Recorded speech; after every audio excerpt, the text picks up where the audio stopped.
carefully. Ouch, don't hit that. Ready?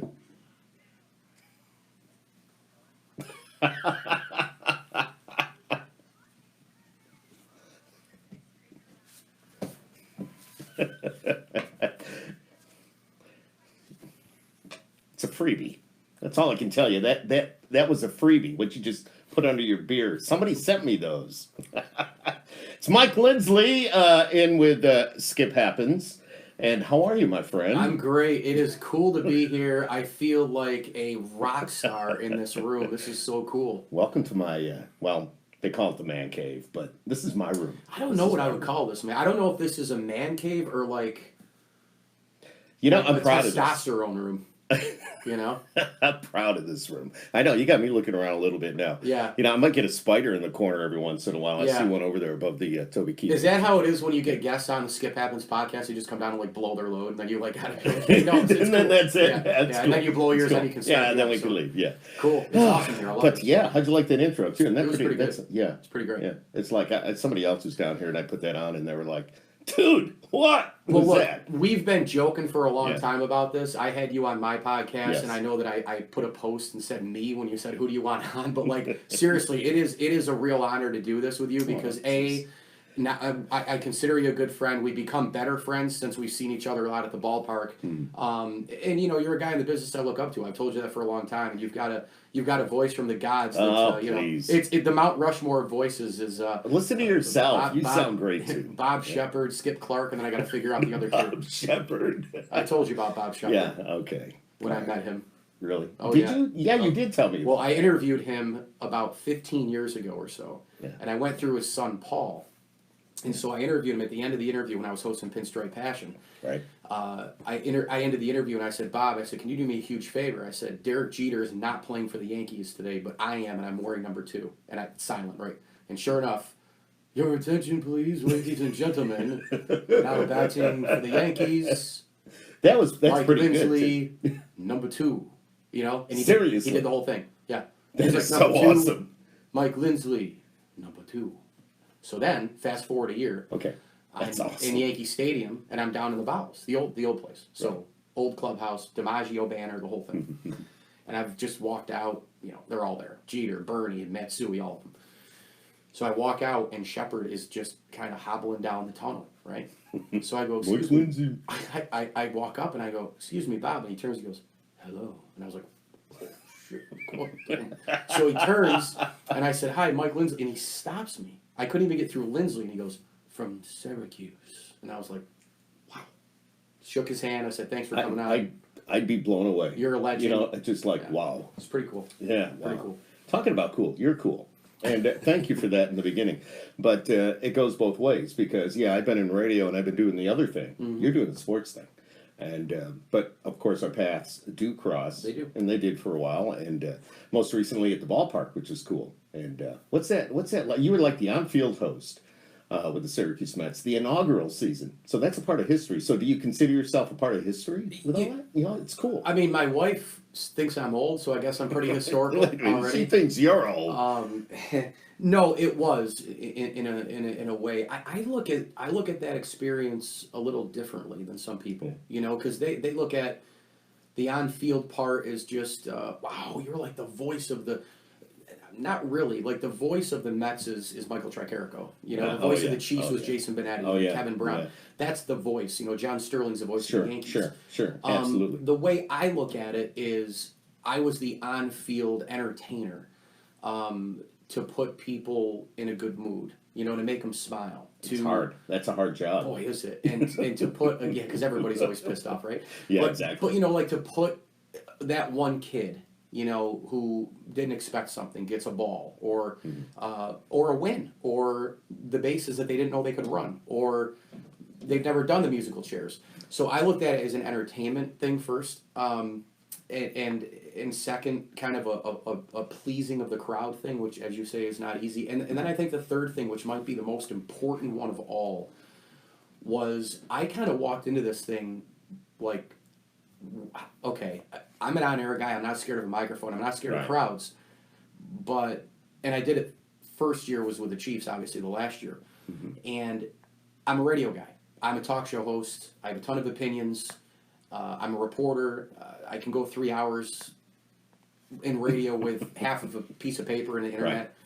But this was a different deal. And so I got into it. I kind of went into it with the open mind. And I think what I did with this gig is I grew.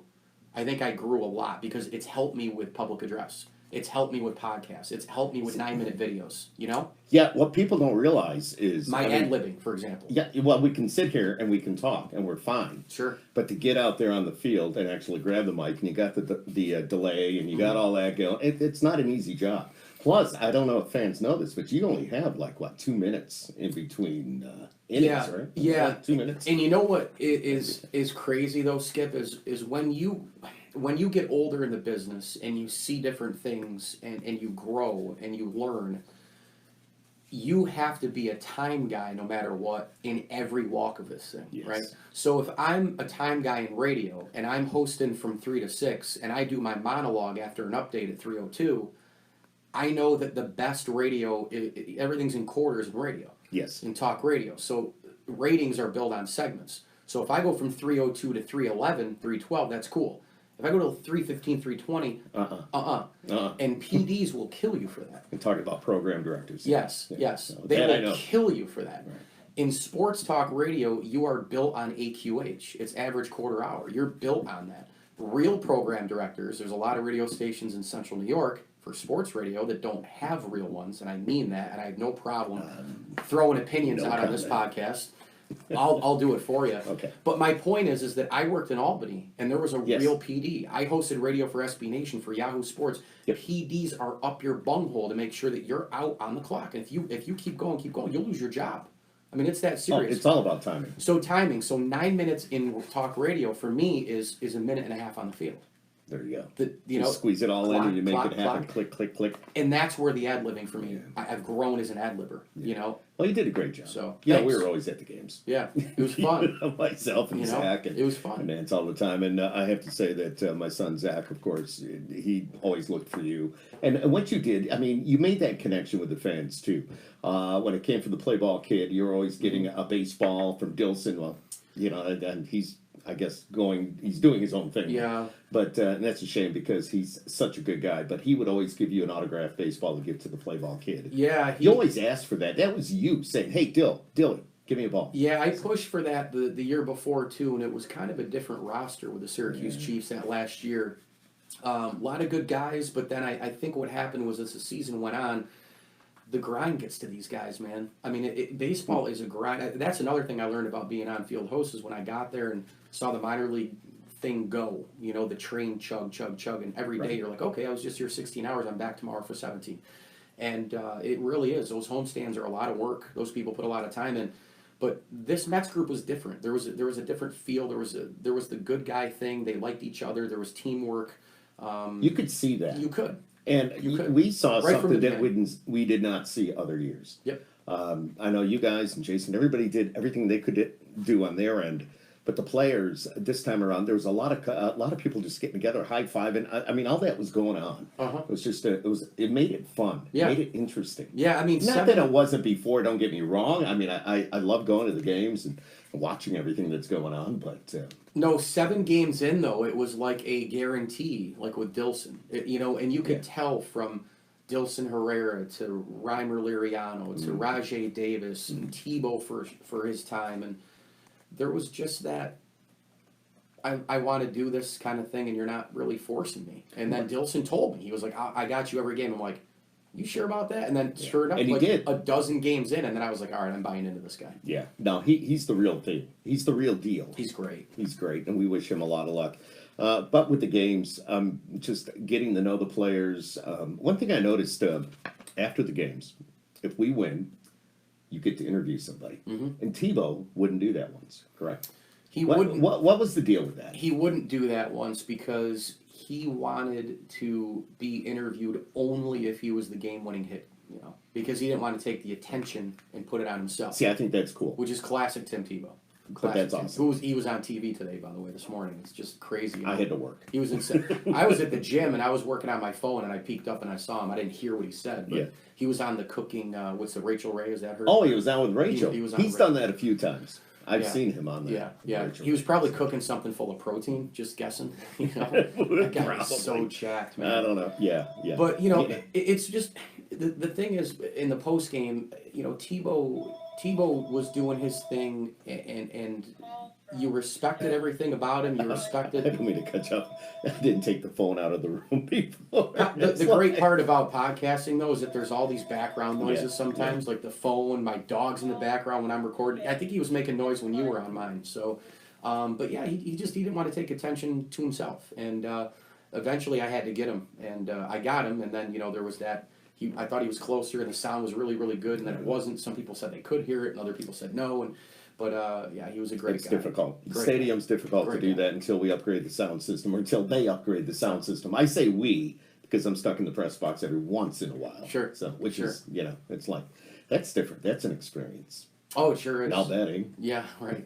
Well, yeah, I mean, you know. And that was fun. That Yeah. was fun. Yeah. You know, until I got flipped off by G-Man Choi. Yeah, I called him Chow. yeah. That was not a good thing to do. No, And probably he not. flipped me off. It was a couple of years ago. Obviously, now he's with the Rays. But he flipped me off, and the guys in the press box were like, "He just flipped you off," because they said his name wrong. I don't know. Looked up and just waved the bird at you. He did. He did. And he continued to walk, and we all just laughed, and I continued on with the You know, public So- address is a hard gig because, and I do it all the time. I mean, I was at OCC Saturday. I've got Syracuse hockey coming up again. I've got SU alumni game this Saturday at the Dome, and the orange and blue scrimmage with the current roster. And what's crazy That's is cool. the hardest ones are high schools. You know, because high school basketball at tournaments. Because a lot of times what happens is you'll get a roster and then you have to go to the coach and you have to be like, hey, can you help me with names? Can we go one by one? Who are your starters? They'll give you the numbers. You circle the numbers and then you go through and you're like asking for pronunciation. They're like, well, he might not only play 5 minutes though. And I'm like, It doesn't matter if Dude. it's 5 minutes or 5 seconds. It Right. doesn't matter. So you get the names, and sometimes the coach will give you the wrong pronunciation. And I'm going, all right, you've only got 11, 12 kids on your roster, man. You got to know number, name, position. If they're starting or not, you got to know how to pronounce their name. It's not that hard if you have 11 or 12. It's not a football roster. So oftentimes, like last year during the holiday tournament for Anthony Richmond at OCC, I announced a kid's name wrong Uh-oh. because it was what I was given. And the woman, the mother behind me was yelling and screaming. And I turned around and I said, ma'am, I said this right to her because I don't care. I said, number one, calm down. it's typical Mike I Lindsley. said, number one, Fashion. calm down. Okay. Number two, I don't have a pronunciation guide. And I said, number three, I asked for each individual name pronunciation, and that was what I was given. She's like, well, now I'm telling you the right one. And I said, and now you will not hear it wrong again. Right, exactly. And I said, to let you know, whether it's direct or indirect, that was not my first mistake, and it's not going to be my last. And if you think you could do a better job, come on down and grab the mic. And I turned around and she shut her mouth the rest of the Names are the worst. You know, anybody that does what you do, what I do, Oh, when we look at the, for example, the roster and a lot of these, you know, you get the Latino players, you get Oh, players yeah. from all over the well, place. hockey's wild. Oh yeah, you get the Russian and the Russians, just- Czechs, Canadians, you know. I didn't Yeah. know you did that. Yeah, I do With a the lot. crunch? Well, no, Syracuse hockey is where I'm. Oh, doing a lot, okay, I got you now. Lately, I got you. Okay. And there's there's a defenseman on Syracuse. Her name is Jessica DiGirolamo. And when you look at the name, you're like, okay, that makes sense because you just look at it and sound it out, sure. But Sure. they give you the pronunciations and all that. But when you get into the mode of starting lineup, like ladies and gentlemen, welcome tonight to Kennedy Ice Pavilion for this contest between Clarkson and your hometown Orange of Syracuse. First, the starting lineup for the night. And you start going. You got to be on. You got to have your order right. And then when it comes up and you have to say a sophomore defense, it's like defense, a sophomore from Mississauga, Ontario, number 4, Jessica Oh, I wouldn't be able to do DiGirolamo, it. Yeah. So it is. And that's why when I get there, I just do it 8, 9, 10 times. Honest to God, I kind of do it in my head before I walk down, and then I go through it 3 more times. You're so good. That's it. Listen to you. You are so good. Just trying it. You're right on top of it. Just trying to do it. You are. Tell us a little bit about your podcast. You got the Sports Platter. Yeah, so this November 25th will actually be 2 years away from my old radio cluster already. Wow, 2 years it's out hard, the door. It's hard to believe, man. It's hard to believe. But yeah, I kind of took, Skip, some stuff that I had already built, which years ago was Pinstripe Passion. I had a dream of creating a radio show when it was on WHEN at the time. in Central I New York. worked there, by the way, like I know- long. I know you did. time. Yeah, back in the 40s, right? Okay, yeah, not quite, but probably close. But you know, that was when HEN was a powerhouse. I mean, you know, home of the Yankees Crunch, and Adam Shine was around just before that. And I wanted to kind of build Pinstripe through the state. I kind of wanted to have an affiliate in Watertown, Binghamton, Scranton, you know, and build that in Syracuse, and then have a 5 or 6 station thing and kind of build a You had a Pinstripe plan. Passion network. Yeah. Yeah. Well, then they pulled the show because they couldn't, you know, pay my producer, of course, because they needed another client. And I was like, well, you guys have a sales team. This doesn't make any sense. And that was some of the early days where I really learned about how this stuff works. So moving on, you know, I built PinstripePassion.com to have as my baby so that I could keep asking for credentials to the Hall of Fame if something down the line didn't work. Right. Well, I decided to quit radio a couple of years ago, and I go into the podcast world. So I took my Pinstripe site, I took my 2 Twitter handles, I took my Facebook page with my personal and Pinstripe, developed more on the YouTube side, developed the IGTV, Instagram stuff, and then I implemented the podcast. And, you know, it's hard. Podcasting's hard because you have to sell it to make money. If you're not Barstool, Tony Kornheiser, Rich Eisen, Dan Patrick, name it. There's there's so many podcasts. Though. Yeah, I mean, you got Joe Rogan. Right. I watch that all the time. Right. You know. But that's a brand. Right. That's No, okay. that is true. Like, for example, Joe Thomas is going to be a Hall of Fame offensive lineman, right? Okay. Joe Thomas retired from the Browns, and now he's all over TV. He launched with Andrew Hawkins the Tomahawk podcast, but he's already Joe Thomas. He goes into it as the second leading podcast in sports because he's already Joe Thomas, right? Right. Right. Well, that's not Well, my he's got that case. advantage. Correct. You do not. So you have to grow your brand and try to get as many people, and every day is a struggle sometimes. And as you said, because there's so many podcasts, it works great on one side because it's popular and people can find you and you can use hashtags and all this stuff and keep linking and connecting. But then by the same token, you're swimming in a lot of the same water. So, but mine is, I mean, it's called the ML Sports Platter. You can get it all over the major platforms, Spotify, Google Podcasts, Apple Podcasts, Stitcher, Deezer. And, you know, I just try to bring a new element of kind of opinion and fun. And, you know, a lot of it is the same as a radio show for me because I'm still doing interviews with great people. Yeah, I and was great going to ask you content. about that. But there's more freedom with it. You know, I can mess around. I can do You've whatever had I want. some pretty significant players, coaches, sports figures on the platter. You've done a great job getting those guys to come on. Is it hard to get guests like that? Anybody that's thinking about a podcast, or you know, you're making it interesting. I think the middle word is hustle always.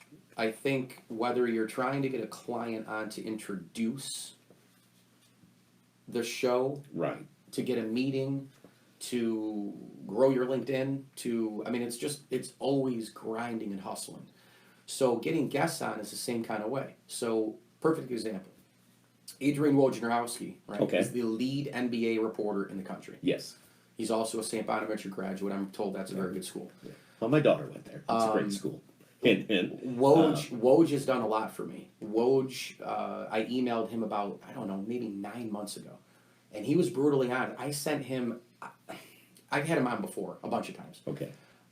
But I probably emailed him over 24 times to get him on. I texted him about 6 times, and I called him at least 12 times. Didn't get him on. No response. Month. Finally, he wrote me back about 5 months later and was like, Mike, I just can't do it now. Like, get me maybe after the season. Okay. So, again, I tried. And nothing. Then one day, I'm like, all right. I'm like, it's 8:45. F it. I'm just going to text Woj and just see if the text thing works. 2 minutes later. He's Sure, there. today's good at it. Right? I love it. And it was I love timing. But it was all... But you're persistent, too. Right. It was all the work that I had already put in that Right. that text back was worth it. You know, I got Ian Eagle on today, who's CBS NFL, probably the number 2 play-by-play guy behind Jim Nance. Okay. Him and Dan Fouts have been working together forever. They get all the next best games after Nance and Romo, right? Mm-hmm. He was great, and at the end of the interview, he was like, you know, keep it up. He called me bro today. Like, I mean, you know. It's like, hey, bro.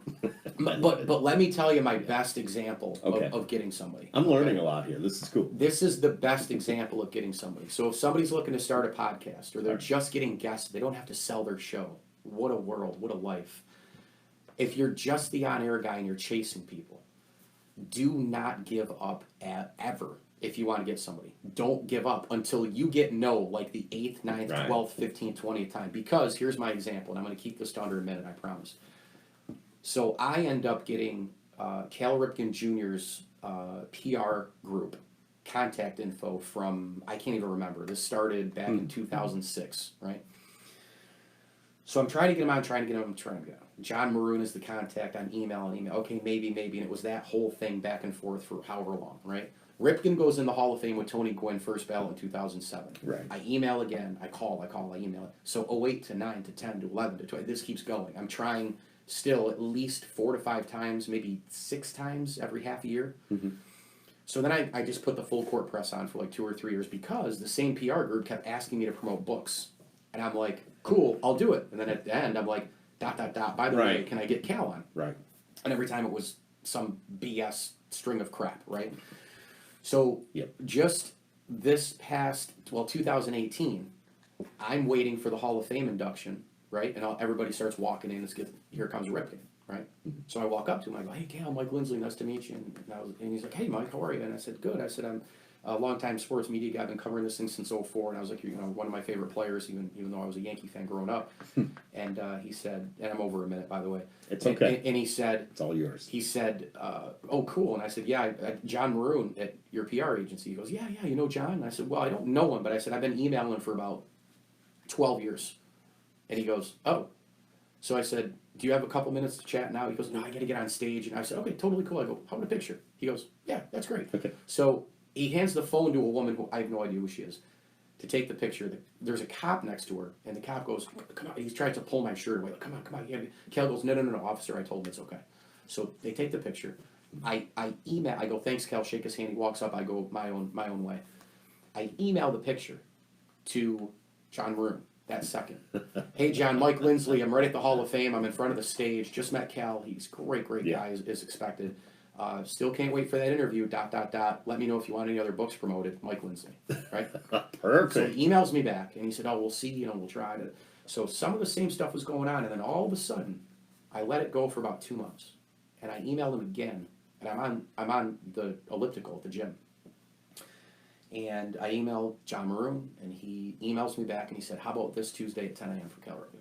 That is awesome. And I said, that is awesome.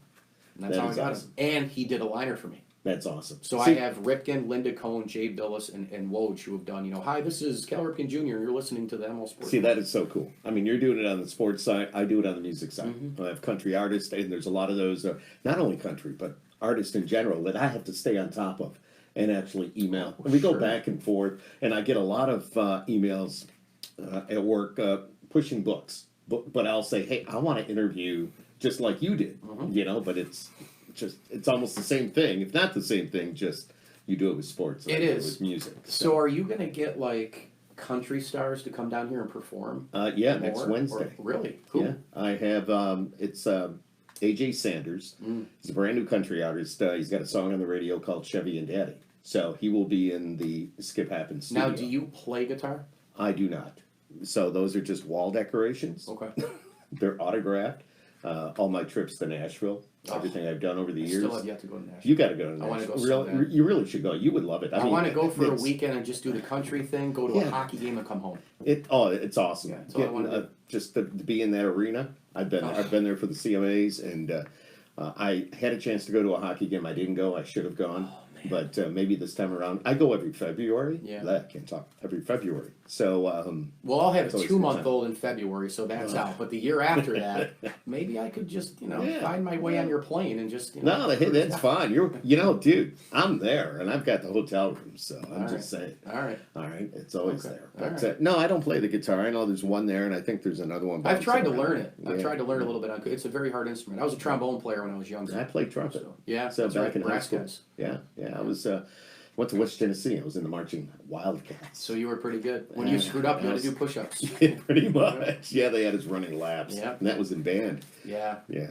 So, you've been doing a lot. You've been doing the sports thing all your life. You've been you're great at what you do. I just don't get why somebody does. I know you're kind of strapped here. With family and all that. Reasons are kind of different now, but it's hard. But I think what you're doing is very cool, very good, and you have your opinions, You have to.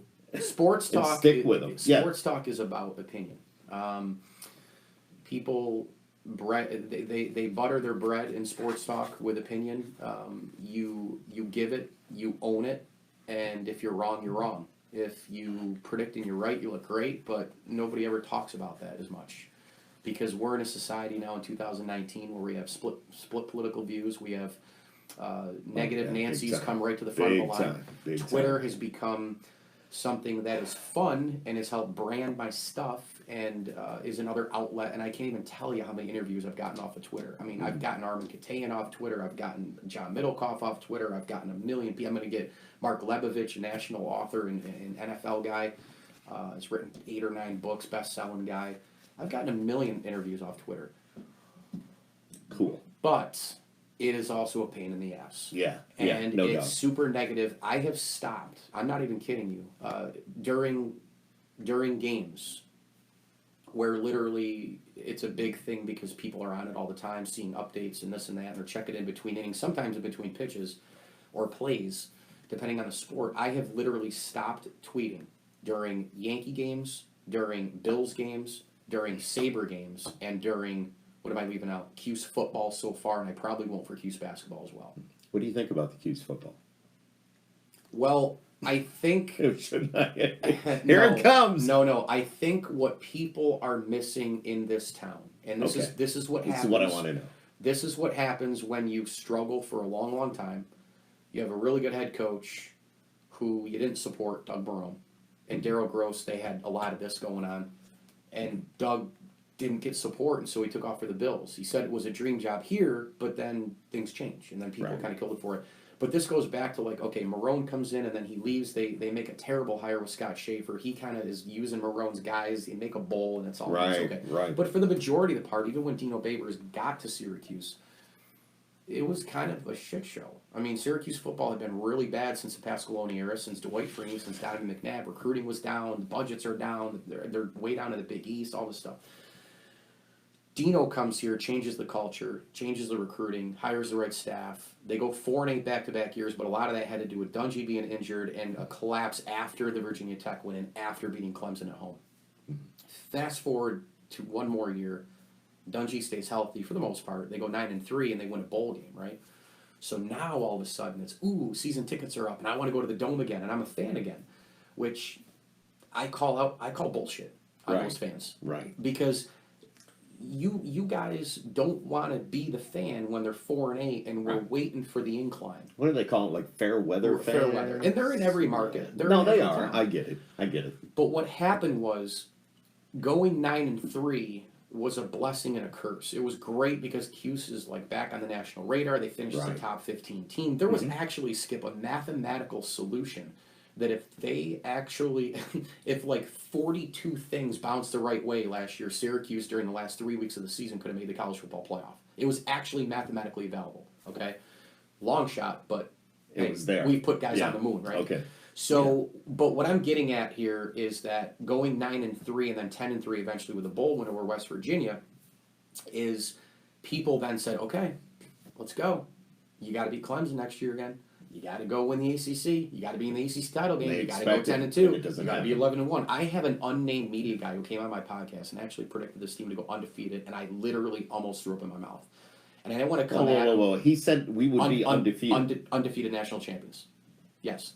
That's what I mean. I even know that. That's what I mean. That's what I mean. But that's what happens when things flip. Remember back in 2016, I've used this analogy with SU football and the Chicago Cubs.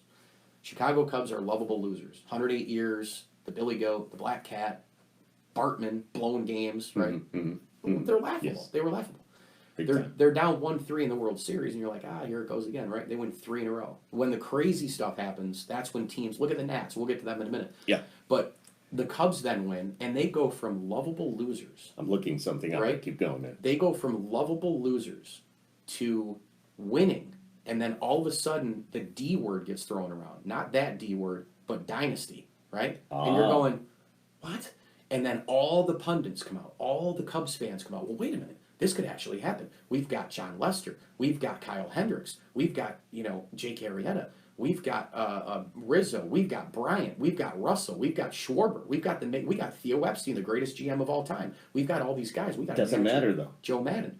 But what I'm saying is they went from 108 years of losing a culture to winning one, and then fans said, "This is a dynasty in the making." Syracuse football sucked for the longest time. Bad culture, no crowds, poor recruiting. Right. And they get the building blocks back under Dino, and then they go 10-3 overall with the bowl win, and then people just automatically go into, well, they got to go 11-1 now, or they got to go 10-2 in the regular season. That's not necessarily how it works. Two things also happened to Syracuse from last year to this: quarterback change, offensive line is makeshift. Those are two pretty big deals, and it's hard to win football games when you're going through that. Interesting. Yeah. Wow. Well, your Yankees took a loss. That's what I was looking up. 4-1 final. 4-1 final. Yep. This is too predictable. This series is too predictable. Yeah. I want to be wrong. What do you mean predictable? It's so predictable. This is all right. We're recording So this. It's October 15th. The Yankees played this afternoon. Of course, the Nats are playing now. The Nats are up 1-0. But the Yankees. What do you mean predictable? My prediction was they were going to take this no issues. But now I'm seeing different. I've been calling this since April, and it's very, very simple. I'm usually, I have no problems. I'm 90% of the time I'm right about the Yankees from a prediction standpoint. People think I'm negative because they're homers. They're Yankee homers, and they don't see beyond this. Now, this series is not over, but they're down 2-1, and they're in trouble. Right. They let game 2 just completely go away. They're up 2-1. The greatest bullpen of all time couldn't hold a 1-run lead, right?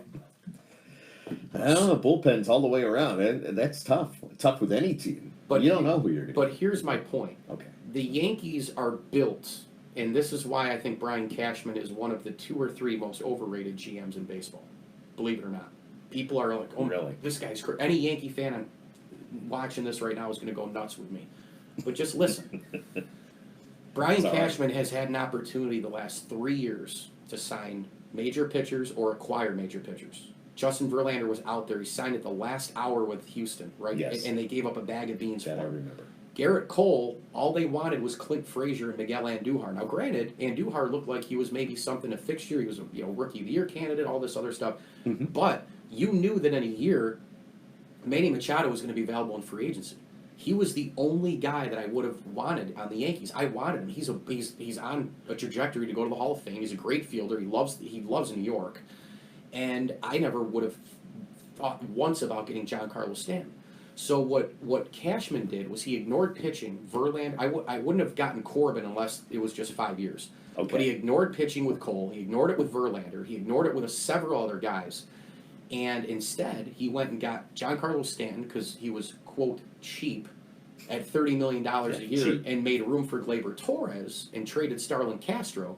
To which I'm going, this kid Castro has 2,000 hits already at the age of 26, 27. If you can't trade him, you suck at your job anyways. Yeah. Wow. So he built his team with Stanton, power, because what does power do? Home runs. What does it do? It sells out the ballpark. It's all He about built it with the bullpen, and then he built it with yesterday, meaning he brings back Brett Gardner, he brings back CC Sabathia, and what happens with Sabathia? Breakdown. Jay Happ comes back, has a bad year. Tanaka is up and down the entire year. He trusts him in the playoffs, but he's up and down all year. But what do they do during regular season? They win 100-plus games. Well, of course they do. Blue Jays, Orioles, down American League other than 4 teams. You have a point. You have a point. They are built for the regular season. I give him credit for Gio Urshela. I give him credit for Mike Tauchman. I give him credit for Mike Ford. I give him credit for DJ LeMahieu. I give him credit for getting Luke Voigt. I give him credit for all that.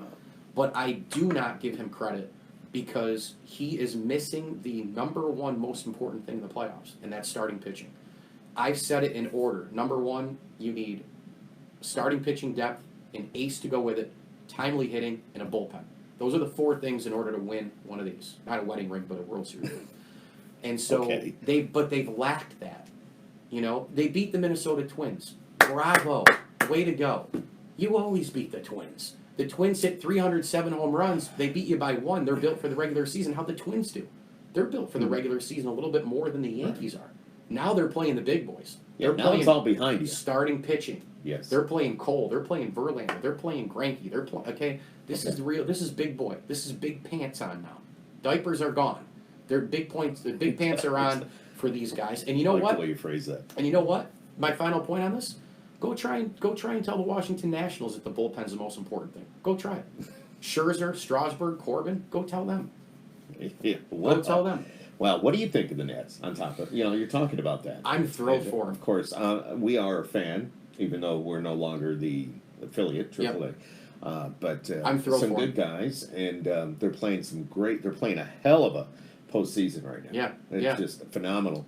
And what's really cool, kind of sports related, but maybe not so much, but we were a host family, so we got to know a lot of those players. Michael A. Taylor stayed in this room. Yeah. And how cool is that to see somebody and we text and now I actually feel bad for him because Robles is back. Yeah. And of course Michael's back on the bench. And some of those guys had to go home. Yeah, well, but Sanchez, he's home. Yeah, I mean Robles also had the injury that allowed Taylor to play a little bit in center. Right, But and he did a great job. He did. I mean, I'm thrilled for Washington. I've killed Mike Rizzo though, the GM, because he's been another guy who's been on my radar. I've been pounding on the guy because I don't understand the decisions that he's made. Lucas Giolito and Ronaldo Lopez are top 2 pitching prospects. They traded him at the time for Adam Eaton, and I'm going, if you trade your top 2 pitching prospects at the time, how the hell? No matter how they end up, right? At the time, you've got to get more than Adam Eaton. I mean, what are you doing here? Yeah, it was just the one. You get 2 guys for sure, but that's Adam crazy. Eaton. I get what you're saying. But it was sabermetrics that controlled it because Adam Eaton had a WAR that they liked and he had a defensive measurement. But what I like about the Nats right now is, and I did a podcast on them 7 months ago, and I didn't pick them to win the pennant, but I picked them to make the playoffs, and I said that the team to watch in the National League is Washington. And the reason I said that is because, and I'm a huge Bryce Harper fan, but I also said that for better or worse, there's always something that goes on with the superstar, right? If he doesn't play well, he gets all the blame. Well, that's so true. Right? It's like that with anything you do. Yeah, if he goes and has an Albert Pujols like postseason, he's got to get paid like a huge superstar, and then he's overrated. So it's like you can't win. It's like the quarterback, right? In the NFL, sometimes you get too much credit, and then other times you don't get enough. So I felt like with it's always Bryce, your fault. Yes, I felt like with Harper that it was a great decision by both sides. Now they did offer him $300 million, and he said no. I mean, what a world that is. And he takes $330 for 13 years with Philly. But my big thing with Bryce Harper was they have what do we got here? It's October 5-0. 15th, and we're There you looking go. at the 4th game. 5-0 Nationals. But what I liked about it was Harper then said, no, I'll go to Philly. And good for him. He got what he wanted, right? He's newly married. He's got a new baby. He's got $330 million, 13 years. That's where he wants to be. Fine. And he wants to take on the pressure of those Philly fans. Good freaking luck.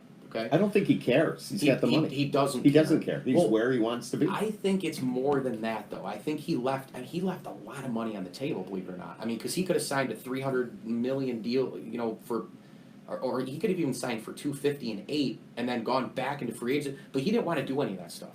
He wants to take the bull by the horns, and he wants to own Philly and win a championship there. And he wants to grow his life there. That's fine. He got what he wanted. But It's not happening. I think in due time it might. I mean, there's 12 years left on that contract. Okay, but how old is he? Well, he's 27. I mean, he's true. he's been in the league for 8 years, which seems like forever. Yeah, But him and Mike why. Trout still are 3 years before they're 30. I mean, that's how crazy they came in so young. Yeah. My point is, I think it's great for both sides because Harper gets away from the blame game and the curse and all that stuff that didn't happen. All the stuff that didn't work in October was always on Harper. Oh, well, he's bad in the locker room. Bryce Harper is not bad in the clubhouse. It's such a fallacy. And for Washington, they have guys production-wise and now who are figuring out how to help each other and work together. Victor Robles, young guy, him and Juan Soto. Yeah. Juan Soto's a stud. Those two guys now with combined production, they're doing what Bryce would do by himself. Howie Kendrick, great signing, right? Great signing. Ryan Zimmerman still has a little bit left in the bat. There's different things going on there, and I credit Rizzo. I mean, I was wrong. They're going to win the pennant. They got a lot of older guys. They Think about Zim. How old's Zimmerman? But they have a blend. You know, they have a No, nice no, they blend, do. They you all. know? And the bullpen stinks, but like I said, it doesn't matter when your starter's going 7, striking out 12. It's that's the thing. Strasburg last He's night. unbelievable. Unbelievable. You know, and he's going to be able to opt out of that contract after next year, which is going to be Oh. interesting. You know, because he's making Do 50. you think? I think there's a possibility because he makes. I was looking at it today. I was doing a podcast on him today. Okay. He makes 15 million this year and 15 next, but it's, Holy cow. but hold on, it's all prorated and it's all front loaded and back loaded. So this year he makes $38 million. He makes 15 next year. He makes 15 the year. 15 this year and next year. It's 30. Is it worth it? It was 38. Is it because he can opt out after 20? So I stand correct. I think it's 30. It's 15. It's 15 for the last two. I think he made 38 million. It might have been last year. Wow. Here's my point. The last year of the deal was $45 million. If he stays that long until stays. 23. But he could feasibly skip if he pitches. This year's over. He pitches next year and opts out. He could miss out on you know what it is? It's 15, 20, and 45. That's the last 3 years of it, right? If he opts out of the deal, sure, you can do the quick math and go, man, that's $75 million. It's guaranteed. Yeah. Right. But if he keeps pitching like this, and he signs his next deal at 6 or 7 more years for $240, which he could get, Yeah. he's gonna make more money. But I look at that Incredible. as such a big Oh. number. And I look at people like you and I. We make a living. We're doing what we're doing. I can't even fathom having that much Oh, money. sure. I mean, We can't. You can't spend it. No. You cannot spend it. No, I mean you could. Mike Tyson figured out a way to spend it, but these are major contracts, man. I mean these are No, I know. this is crazy money. But he understand could that, do but that. He could do It's that. just crazy. And you know, Strasburg he gets a bad rap too because people think he's kind of a jerk because he's a little aloof and he doesn't talk to the media a lot. Right. I wasn't impressed He's with him when he was in town, 2 years ago? Yeah, well, way longer than rehab. that. Oh, the rehab. Rehab, yeah. But he didn't want to talk to anybody. He wouldn't sign autographs. He didn't. He didn't want to do anything. he didn't. I think he probably should meet in the middle a little bit with that. I would say I agree with you a little, but I don't think that he's a bad guy. And I think people don't understand that, you know, when you want to be protected, you ask people to protect you. Those people are already brutal to begin with. If you don't ask them to protect you, they're still brutal. Those are the guys that block interviews for us when they want to do the interviews. You know, PR people and all that stuff. Strasburg is just very, very reserved. He's very private. He doesn't like the stage. But you were mentioning Michael Taylor. Right. It doesn't stop there. Michael Taylor, Steven Strasburg, Victor Robles. I mean, these were guys, Trey Turner. I mean, these were guys we saw in Syracuse, and it's awesome. I mean, That's true. That is true. I'm really happy for Washington, and think of it this way. The last time a Washington team was in the World Series, I think it was, 1934. You know, I wasn't sure, and we were talking about it tonight at dinner. I think it's 1934. I had no idea. I could have looked it up on the computer, but I did not. Try it, see if I'm right. I think 1934 was the last time they were in it, and and then the last time they won it, there was a guy by the name of Walter Johnson. That was the ace of the Oh my God. of the generals at the time. You know, it used to be last in war. First in war, first in peace, and last in the National League in Washington, right? That was the old saying. Well, now it's going to be first in war, first in peace, and first in the National League because they're going to win a pennant. I'm pretty sure that's what it is. If you look up, World Series winners and then just go to like MLB or, you're on the Washington page. Yeah. Because Okay. I don't know if that's not going to have the whole history because they moved. And this Washington team is obviously from the Expos. We'll find it. We'll find it. I'm looking. But I mean, here we go. List of World Series champions. there you go. 19. What year? were you guys? 34 was that the last time they were in it? No. 33 33. Okay. was the was the Giants. Oh yeah, and the Washington Senators. Senators, excuse me. I All said right, Generals. There you go. Yeah, Washington Senators. Why did I say Generals? Yeah, I must have had that. that's right. Oh, because No, I was I didn't about even to say think about first that. in war. So that was what did I say? 30. 33, but did they go back in 34? Is that It was 1933. okay?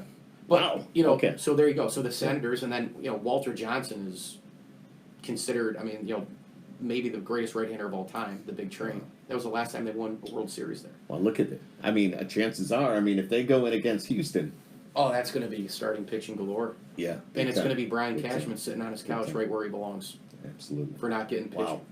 Well, there you go. This has been great, man. This has been awesome. Yeah, I appreciate you having me on. No, this is really cool. I mean, I'm I'm a music guy.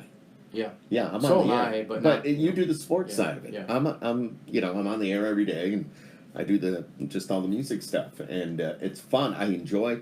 One of the highlight of my day during the summer is getting off the air and going right to the ballpark. Oh, sure. Get myself a cold one. Yeah, always you pick- see out the window, yeah, it's like yeah. 80 degrees, and you're like, just get me there. Yeah. Exactly, exactly. I get myself a cold one. Yeah. And we always meet up on the concourse Yeah. for a minute, and then I go down Yeah. and sit down with Zach and Nance, and we watch the game. Always a good time. Yeah, Always a good time. I mean the ballpark in the summertime with the sun and with the food and the beer and the great minor leaguers to see at the next level is it's pretty cool. And Pretty of cool. course, what happened with we've talked about this a lot, and Nico Mm-hmm. was over, and we did a little thing, and Zach being fan of the year Oh, this yeah, year.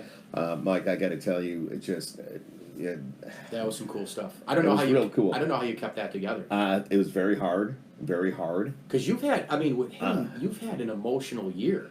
Graduation, the fan of the year. He comes on the Now he wants to go to podcast. L.A. Now he Yeah, wants- I know. He was on just a couple of days ago. He said, "Dad, let's do a podcast." I said, "All right." So, but it's just he got a job at the ballpark. Yeah. He's the greatest. I mean, he really is. Not saying that because he's my son. Of course I am. But still, Yeah. he is. When you see individuals with disabilities and Zach being Down syndrome, and so many people don't understand. Right. They may not be able to communicate very well, Sure. but they're very, very, very smart. Oh, sure And they are. we're, Yeah. it's just amazing.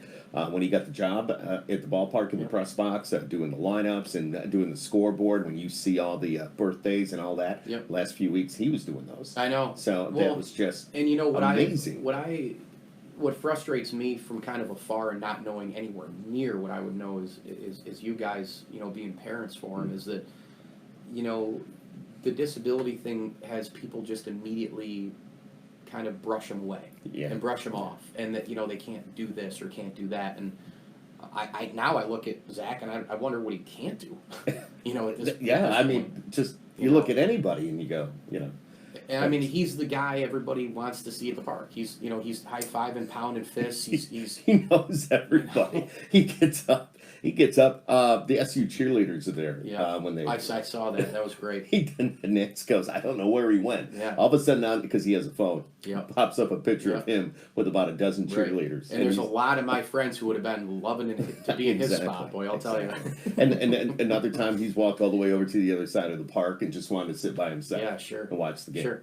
I would follow him, just not knowing, but I would not let him know that I was there. Right. So just to watch him a little bit to see what he was doing. I And just- he I- would just go and I find a place. really don't know how you guys kept it together. I mean, because there were people like next to in the stands when I was waiting and we were watching the video and stuff, and I saw people crying. Oh yeah, it's Like- the moment when he saw the video on the scoreboard, Yep. and all of a sudden he just went, "Oh my God! He Oh my knew. God!" Yeah. I'm You know, the and fan. his arms went up in the air, and he goes, "Oh my God, so cool!" Yeah. And he went and started to walk out on the field. That's great. And of course, he went over and he threw out the first pitch. By the way, was the first pitch, best pitch I've seen in a while. There you go. It was a strike. Yeah. But and then after he did that, he came walking over to me. He jumped in my arms. Jumped. Now, mind you, the kid's 18. Yeah. He's 140 pounds. Now, if he had done that to Nance would have been flat Right, on the ground. right. But when Flat he back. jumped into my arms, that's when I almost lost Yeah. it. I believe it. Just he hugged me and just said, "Dad," just yeah. so cool. I did it. Yeah. Yeah. And the graduation was cool this year too. And Yeah. he was To see him walk that stage. he was a confident in school confident leader and didn't let anything bother him. And I think that's a thing. I'm doing a cool thing to kind of throw this in there. I'm doing a cool student leadership academy thing with Scott Vinciguerra, actually, who's a Yes. longtime administrator. Yep.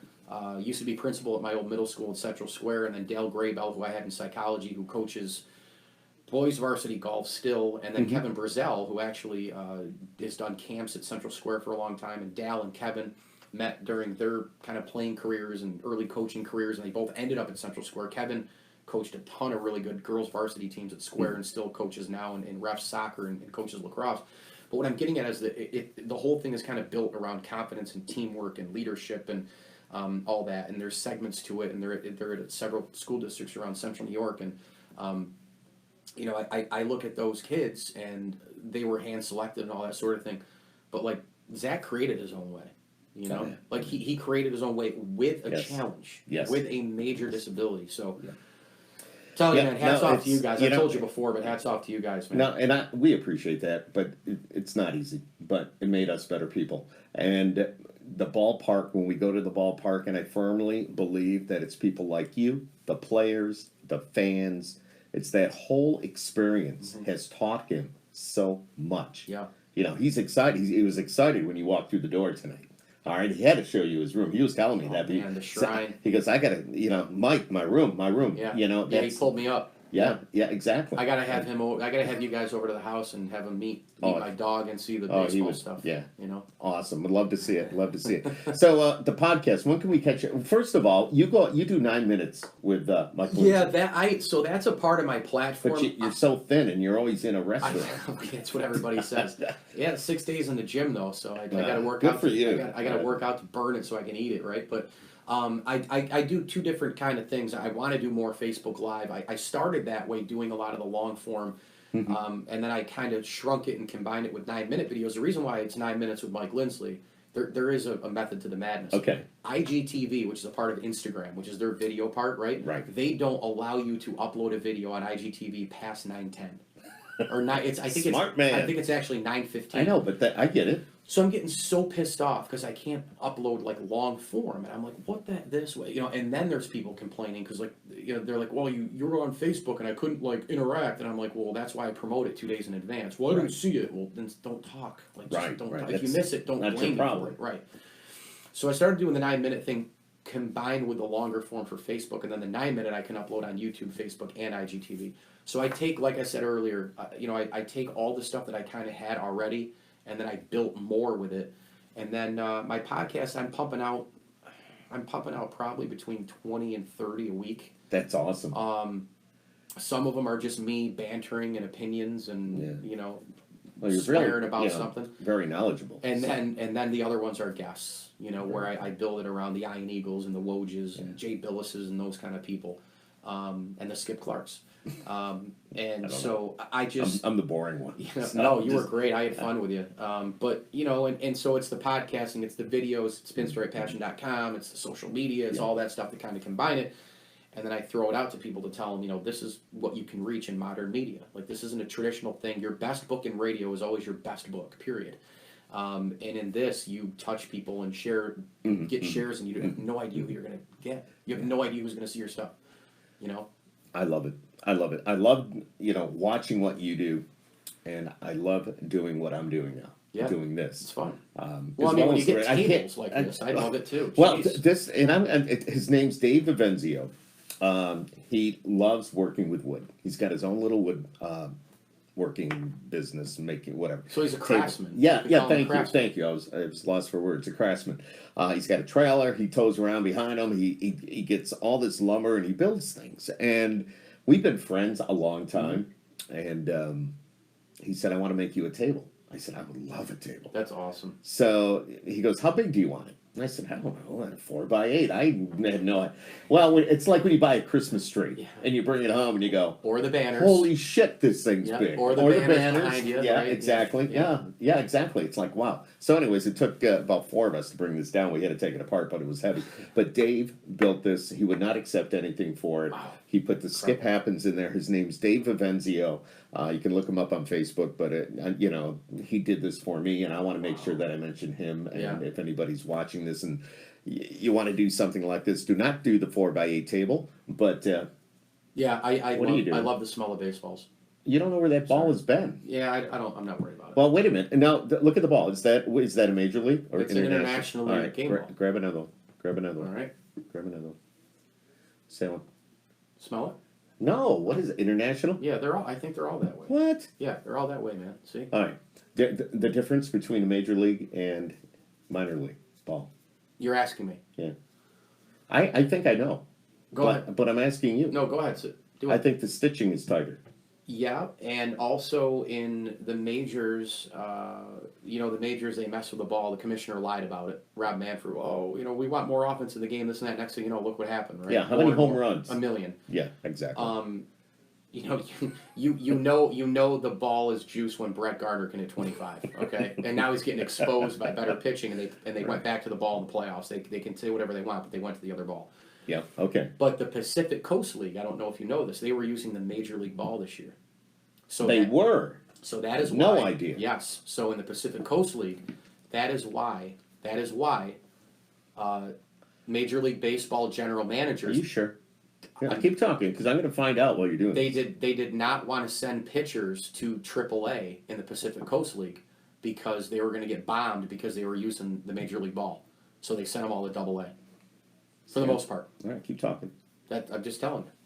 But the ball is the Major League ball was clearly tinkered with this year, and Rob Manfred can say all he wants, but remember the old commercial, chicks dig the long ball. I mean that's so. I just text a pitcher. To me. No, a pitcher. Oh, okay. Baseball pitcher. Right. Do it. I did. I said, did you use Major League Baseballs in Fresno? Okay. And he's AAA? Yeah, it's Paulo Espino. Okay. So, love to see what he says. Because he went back with the Nationals when he was playing on the AAA. When you were sending a picture, I was worried you didn't send like a Brett Favre picture, did you? Well, now that you mention that, I can. One of my buddies went to Green Bay last night for the game, and he's a Lions fan. You know how pissed off he probably is all day today? Oh my gosh. Not even a weekend of drinking can make that disappear.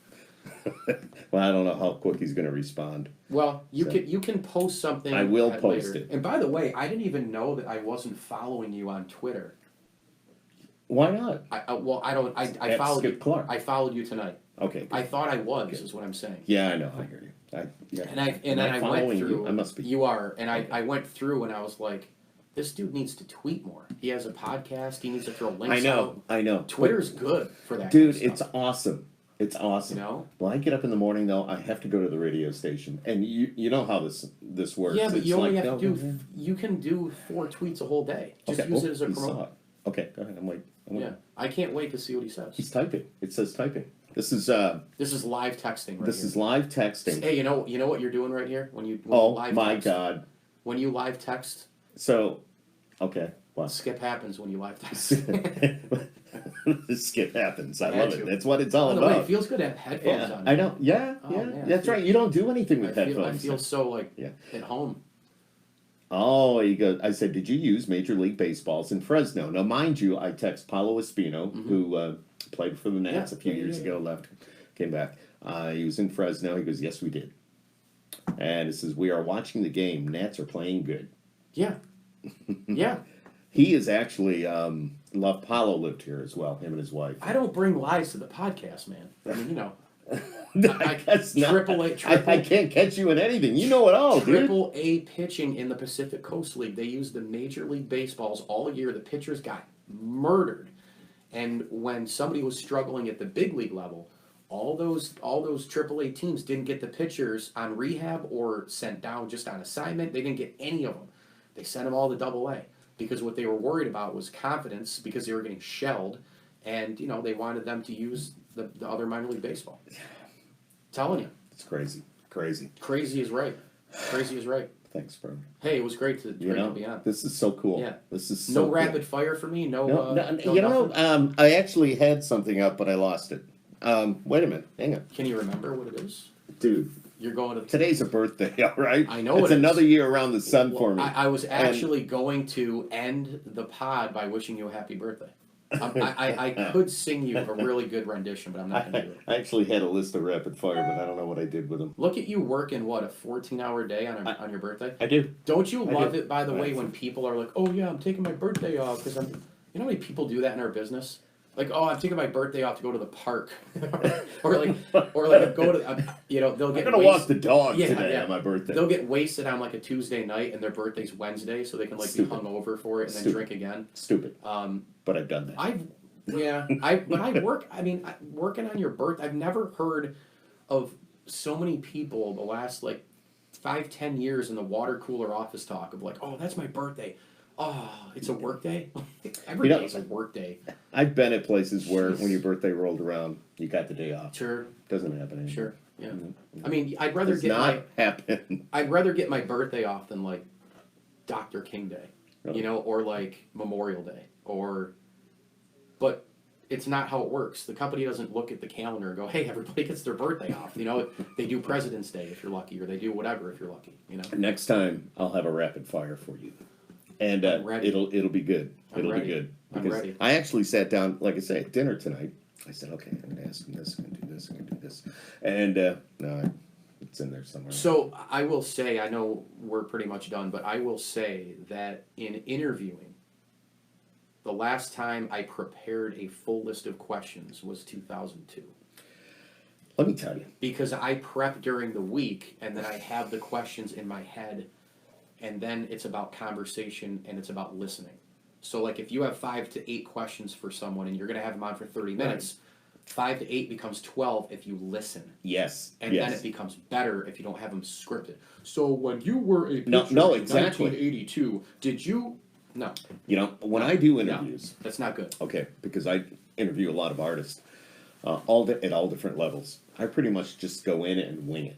I'll be honest with you. Sure. Hey, how are you? Tell me a little bit about Mike Lindsley. And Tell so me a little does- bit about you. so Well, does- I'm blah blah blah. So do blah. a lot of guys. You know, and then you build on that. Mhm. You can work off of that. Yeah. You can go in a lot of different Yeah. directions. Yeah. What do you drive? What do you eat? What's your favorite flavor when it comes to Yeah, beer? yeah. Do you like craft beer? What do you Mhm. you know? It just and it gets crazy. Well, like and it gets to be a lot of fun. Let's think about this as an example, right? So, like Okay. tonight, let's say the Nationals win the pennant, right? And Yep. tomorrow, Max Scherzer, who's a pretty good interview, let's say he goes on Dan Patrick. He'll be on somewhere tomorrow. Oh, you know I'm that. sure. I'm sure. But here's the thing: if you watch the game tonight, and you're Rich Eisen, Dan Patrick, Colin Cowherd, although he doesn't talk enough baseball, but if we know why, NFL, NBA is where the ratings are. It does. You're Buster Olney, whoever the hell it is that gets him on. If you watch the game tonight in its entirety, and you saw him a couple nights ago striking out 11 batters, and you followed the Nats and know some of their story. Now they wouldn't be able to do the interview as good as me and you because of the Nats connection to Syracuse. Right. Because right. we know more in the insides and all that stuff. But what I'm getting at is that there's a couple of loose questions, and then it's, if you're Dan Patrick, it's, oh, so I saw you got the bucket from Strasburg last night. How'd that feel? And then he'll answer, and then Patrick, because he's so good, will follow it up with a question that would be similar to this. So you and Steven Strasburg battling back and forth, you know, up for the Cy Young. Who's better right now? Because that's how good he is. Yeah. Who's yeah, better right yeah, now? Yeah. You know, and then it's how do you compliment each But other? that's how you do it. Yeah. Yeah. Yes, exactly. You guys are the two best on the staff. You have opposite personalities. Yeah, but connect the How do you question. connect? Exactly. Right, exactly. It's all about connecting. You know, so that's what interviewing's about to me. Yeah. Well, there you go. Happy birthday, dude! Finally allowed Thank to you. Have a cold one. Finally of age. Jeez. Nance goes, I unlocked the small cooler in the back for you. What I said, thanks, honey. What a struggle, huh? Getting to 21. Jeez. Yeah, I'm mad to tell you, it's been a lot of years. You know what's crazy though? If you think about it, your son's almost 21. Well, I sure as hell didn't have one when I was 3. I know, but I'm just saying. I know. You'll be 19 in November. That would have been 3 years old. Would have been a little early. Yeah. That would have been a little, You know, a little early. to have a kid. Just saying. I'm Who having a knows? kid. Skip happens. Skip does happen. Skip happens. I love that. Skip happens. I do too. And I do too, man. I love it. I love it. And of course, you know, we have your pinstripe passion, and we have your. Let's see, where else are your online pinstripe Yeah, so passion. you can follow me on Twitter at Mike L Sports. You can Okay, download my that's what I podcast, the ML Sports Platter, all over There you Spotify, Apple Podcasts, Google Podcasts, wherever you get your podcasts on your smartphone device. Pinstripepassion.com, and then Instagram Mike L Sports 1979. And you know, at this point, Love it. You can kind of just Google things now and then find and then get a link and then you kind of go to the next spot. So that's where we are right now. Ladies and gentlemen. There it is. Or I could do this. No. It is Halloween time. Oh yeah, then I could. See, I love this. I have all this in my fingertips. It's all Yeah. part of the podcast stuff. So You could just play those for a podcast and then let people figure it out. Crickets? We hear those every once in a while at the ballpark. Yep, we have. Well, let's see what else we have. Funny. Ladies and gentlemen, please welcome Mike Lindsley. I like it. Do you? Yeah, but that's the closer. What do you have for a closer? You know, No, we can't do that. Nah. Although that would probably be perfect for me, wouldn't it? Oh, I wish you know what? I got to get something in here. As you can tell, I haven't done a whole lot with this, so I just have Well, the opening that we played. So, there you go. so Yeah. yeah, that was cool. Yeah, That, it was. I did that as I was saying in the beginning when we started with that. I played that. I think it was Rob O'Connor was over, brought all these craft beers and everything. We're sitting here, put that on. It's like he practically fell out of his chair. Dude, that is hard.